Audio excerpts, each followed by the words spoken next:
Doug is with us. Doug is in Tampa, Florida. Hi, Doug. Welcome to the Ramsey Show. Thanks, Dave.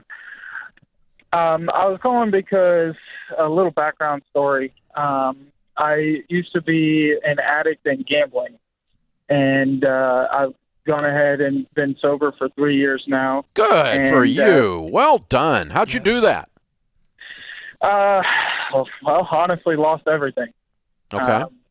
I was kicked out of the house, lost a car, kicked out of another house, and so that's kind of where I was leading to. Is that How did you get help from somebody, GA or what? No, actually, my fiance now, was just by my side and said that in order for us to keep a family together and for me to be around my daughter was either to clean it up or not be a part of her life, and I couldn't really see that in the future.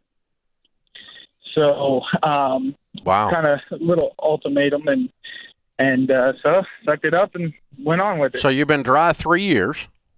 Yep. Good for you. So I was able to get the finances back under control, start paying bills on time because I was able to see the money coming into the account. I have debt with the evictions and the repos, but no active debt, no credit card, no student loans, anything like that. So the reason I'm calling is because back to the situation to where I'm not spending money at a casino, but I don't know where my money's going. I see the paychecks coming in. By the end of the week, I'm back down to the point to where I'm getting scared to where bills aren't going to be paid on time. And I don't want to relapse per se and get back into the situation where I go make $300-400 real quick just to pay the light bill. Yep, I like that. So, I like it. You recognize the tightness in your chest and your throat, right? Yes. Yeah, that's smart. That's wise. Okay. Now, your fiance, did you marry? We are getting married at the end of the year. Okay. Well, congratulations on that.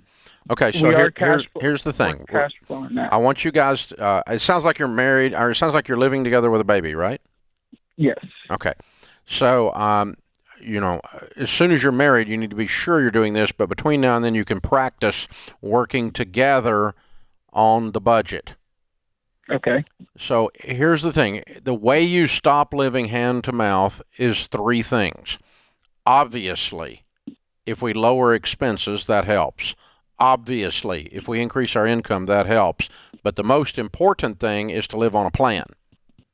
A written budget will make you feel like you got a raise. In your case, what it'll do is give you peace. Right. Because right now, money is a stress point. It's an area of great anxiety. And for me and my fiance. Yeah, well, I mean, she's scared you're going to do stupid again. You're scared you're just going to twist out and not know what to do. And so here's the thing. It's a pretty simple idea, but you have to do it with great discipline, and you will, A, get tremendous peace from this, and B, you're going to feel like you got a raise. Okay. So here's how it works. I'm gonna sign you up for Financial Peace University to learn how to handle money, and in that you get for a year. I'm gonna put you in the Ramsey Plus for a year. Okay, it's a membership thing. We're gonna put you in there for a year. In that you also get our premium version of the world's best budgeting app. It's all free for you. Okay, it's called Every Dollar. Now the premise of doing a budget is this: the number of dollars you have coming in this month. Not a template, not the perfect month from heaven, but this month. Today is the 1st. In September, what dollars are going to come in? You put those if you just draw, just get a yellow pad and put that number at the top of the page.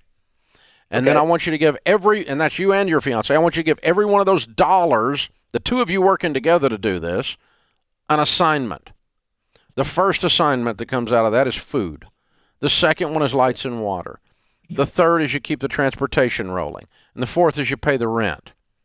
Now, if you've got all of that covered, and by the way, you can, right, then the rest of it is just kind of monopoly. Okay. Because once you know you have a place to live and the light's not going to be cut off and you got food, your stomach relaxes. that tightness in your chest starts to go down, and you go, and I still got thousands of dollars laying here on this pad I've got to figure out what to do with, and you give every one of those an assignment. And then, oh, by the way, you live by that once it's done. You don't spend money on anything, anywhere, anytime, unless it's on that freaking paper. Got it. You're in charge of the budget until it's done, and then it's in charge of you. You get to decide it. You get to decide it, but then it tells you what to do. How would I go about the non-active debt, per se? Just worry about that after, or that's the last thing you deal with. First thing we deal with is get this crap out of your life that's where it's all swimming around in your head and about to blow your head's about to explode, right? Right. We got to get rid of that first. But then once you get past all of that, then way down the list is going and cleaning up the past. Okay. And all you're going to do there is, with the exception of if somebody's suing you or something, I would just list those debts smallest to largest, and I would look at the smallest one, and I would call that one and work a deal with them. Okay. Not a payment deal, a lump sum deal. Just pile up cash. Yep, in writing. So, is a repo, a tenant eviction, and what else? That's two tenant evictions and a repo. That's it. Okay. Yeah. So, have any of them given you a number? No, I haven't gotten any judgments. Nothing. No request for collection. No nothing.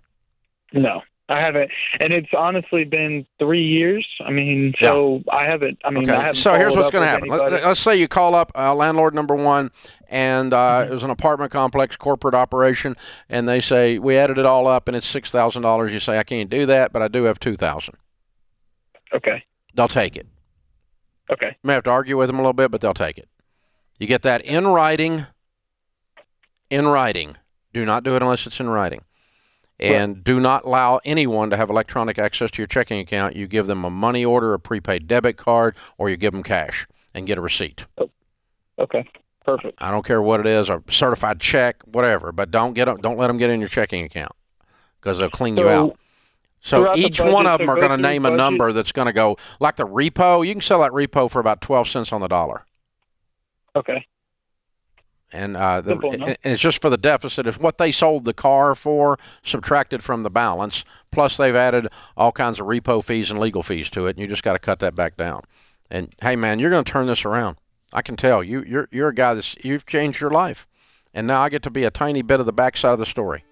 So you hang on. Kelly will pick up, and Ken and I are going to give you Ramsey Plus for a year, which includes Financial Peace University and every dollar, the premium version. A lot of other things as well, but coaches are in there. Everything's in there. Pretty cool.